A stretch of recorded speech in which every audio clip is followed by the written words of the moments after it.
So welcome on board po Kalipi brother. Nasa Kanduang Bayan po tayo sa Gipka po at sa ating pong kalayaw at kabalikat ng ating programa. Manandili ba kung kundi ang ating host Tony Falcon po yan. Ng ating pong pinipitikasi at hinahangaan at inidolo na naglilingkod bayan talaga sa lahat po ng uri ng karamdamang ito na katulad po natin ng mga mahirap na naghanap ng tamang mediko sa tamang daan. So nasaan na po ang inyong ubo? May ubo pa po ba? Sige mo, umubo kayo. Ha? Hindi naman siya. Konti na po. Yung putong mata na malabo. Okay na po. Ilang po minuto nag-okay? Ha?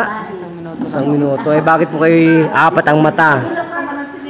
Robot po yan. Ang doktor niyan, utak robot. Bakit po ba utak robot?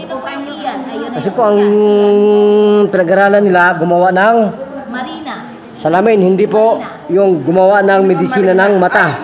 Na parang si Jose Rizal. Tama ba? Magpakilala po Kalipi. Ano po tunay na pangalan natin? Ian po. Ha? Ian ano po? Ian Diaz. Diaz. Ilang taong gulang kayo, Brother Diaz? 17. So, ano po ang magagawa ninyo ngayong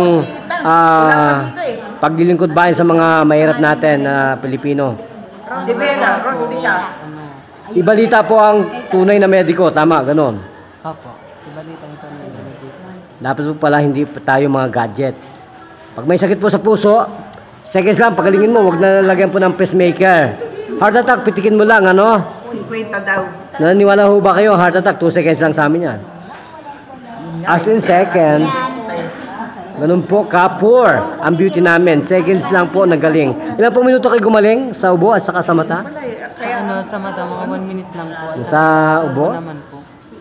Ganun din po. Eh bakit po siningot ninyo? Inadik ang gamot. Ano po natin, Kapitan? Bakit po adik ang style natin? Saan po pinadaan yan? Saan po nilalagay? Sa mata. Ay, sa ubo. Sa ubo po. Pag ubo, saan po at sipon, rhinitis, sinusitis lang po. Heart attack, dyan po ilagay sa ilong. Kasi nandiyon po ang nasal cavity. Ang pinakamabisa pong organ na naghatid po ng ano po, kalunasan. So magpasalamat na po kayo kay Tony Falcon. Sige.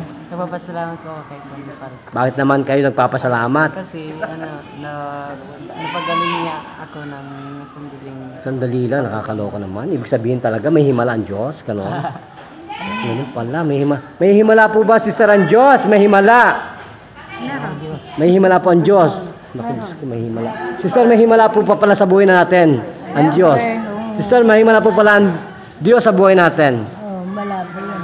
Okay, Diyos ko, may himala. Sister, may himala pala talaga. Talaga. Sabi po ninyo, Sister, may himala. Meron. Meron, okay. Kumbinsido tayo na may himala ang Diyos. Kasama Tony Falcon, nagbabalita at nagpapatrol sa atin lahat. Buhat po dito sa barangay 615, Zone 6, District 6, Manila, Philippines.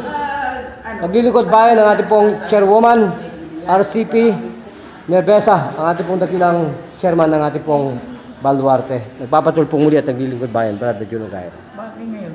Bidi ka sa tugumpay kasamang Tony Falcon. Thank you so much.